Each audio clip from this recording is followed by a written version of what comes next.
কিনে দে। তো আমি ওকে বললাম যে তুই আমার একটা মাত্র ছোট বোন, তোকে আমি ফুলের মালা কিনে দেবো কেন, দিলে সোনার মালা কিনে দেবো। এই কথা শোনার পরে সে হেব্বি খুশি, কিন্তু খুশি হয়ে তো লাভ নাই, কিনে দেবো বলেছি, কবে কিনে দেবো এটা তো বলিনি। শেষ পর্যন্ত আমরা আরডি মার্কেটে চলে আসলাম। আর মেয়েদের সাথে মার্কেটে আসলে কি অবস্থা হয় আপনারা ভালো করে জানেন। মার্কেটে ঢুকে একটা লাল কালার ড্রেস লাড়াচাড়া করছে। আমি ভাবলাম এটা মনে হয় নিয়ে নিবে, তাহলে আমরা এখান থেকে চলে যাবো তাড়াতাড়ি। এই কথা ভাবতে না ভাবতে ড্রেসটা ছুঁয়ে দেখছি দিকে ওদিকে ঘোরাফেরা করছে, মানে ওর ড্রেসই পছন্দ হয়েছে না। একটু পরে একটা মামার দোকানে ঢুকলো, মামার দোকানে ঢুকে ড্রেস দেখা শুরু করলো। তারপরে একটা ড্রেস হাতে নিয়ে ট্রায়াল দিচ্ছিল আর এদিক ওদিক তাকাচ্ছে, মানে কি বলবো, মানে ওর পছন্দই হচ্ছে না। ওই দোকানে ড্রেস পছন্দ হলো না, ওই জন্য আর একটা দোকানে চলে আসলো। তখন আমি মনে মনে ভাবছিলাম যে একটা ড্রেস কেনার জন্য এত কাহিনী, কিন্তু যখন প্রেম করতে যায় মেয়েরা তখন আনজাখর গাঞ্জাখরের সাথে কিভাবে প্রেম করে। এই দোকানে আসার পরেও ড্রেস একটার পর একটা টাইল দিয়ে যাচ্ছে, একবারে আমার মাথা খারাপ হয়ে যাচ্ছে এখানে দাঁড়ায় থাকতে লেগে। তারপরে একটা ড্রেস দেখছি হাতে নিয়ে অনেকক্ষণ থেকে দাঁড়ায় আছে, ঘুরায় ঘুরায় দেখছে। তো বুঝতে পারলাম এটা মনে হয় একটু একটু আর পছন্দ হয়েছে, ওই জন্য সেরকম পাম দেওয়া শুরু করলাম। আর পাম শুনে ড্রেসটা নিয়ে নিল। তারপরে দেখছি কোথায় কোথায় হাত ভরে দিয়ে টাকা বের করছে, মানে মেয়েরা যে কোথায় কোথায় টাকা রাখে ভাবাই মুশকিল।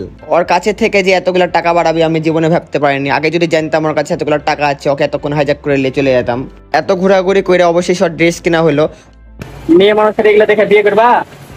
বিয়ে করো না ভাই, আমি ইংলিশে বলো আই এম নট বিয়ে। বিয়ে করলে এরকম মেয়েদের কিছু আই এম নট বিয়ে, আমি বিয়ে করতাম না। তমা আমাকে আবার বলছে ভাই একটা গোলাপ কিনে দে, আমার গোলাপ চাই। আমি আবার ইমন ভাইকে বললাম ভাই আপনি একটা গোলাপ কিনে দেন। তো ইমন ভাই বলছে আমি ওকে গোলাপ কিনে দিলে আমার সংসার থাকবে না, আমার বউ আমাকে 12 বার তালাক দিবে।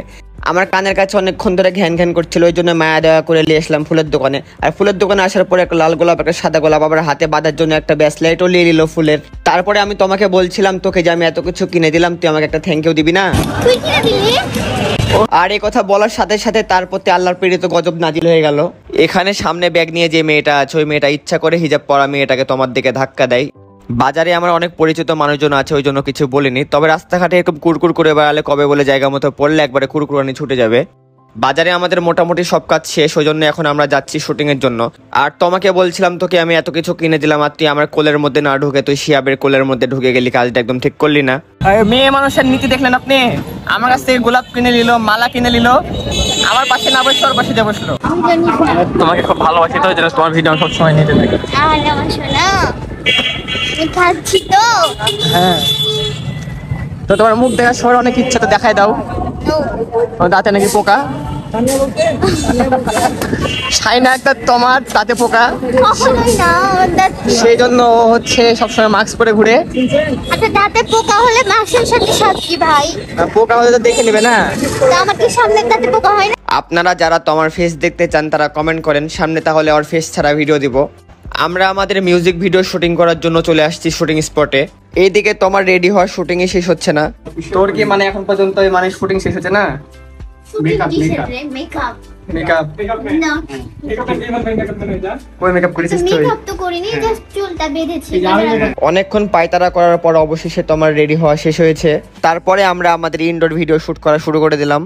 আমাদের ইনডোরে যতগুলো টেক আছে সবগুলো নিয়ে নেওয়ার পরে আমরা চলে আসলাম বাইরে। আর বাইরে এসে দেখি সন্ধ্যা হয়ে গেছে। তারপরে আমরা বাজারে যাওয়ার জন্য একটা রিক্সা নিয়ে নিলাম, আর রিক্সাতে এবার তোমাকে সিটে বসতে দিনে উপরে তুলে দিয়েছি। আমরা সবাই মিলে চলে আসলাম রাজশাহী রিপাবলিকে চা খাওয়ার জন্য। আর এখানে এসে দেখি অনেক ভিড়, বসার কোনো জায়গা নাই, মাত্র 2টা সিট ফাঁকা ছিল। ইমন ভাই আর শিয়া বসে গেছে। আমরা অনেকক্ষণ ধরে দাঁড়ায় থাকার পরে আমরাও সিট পেলাম। আর সিট পাওয়ার সাথে সাথে এরা দেখছি ফেসবুকে ঢুকে দুজনে লাইভ শুরু করে দিয়েছে। আজকের ভিডিওটা এ পর্যন্তই ছিল, দেখা হবে পরের ভিডিও।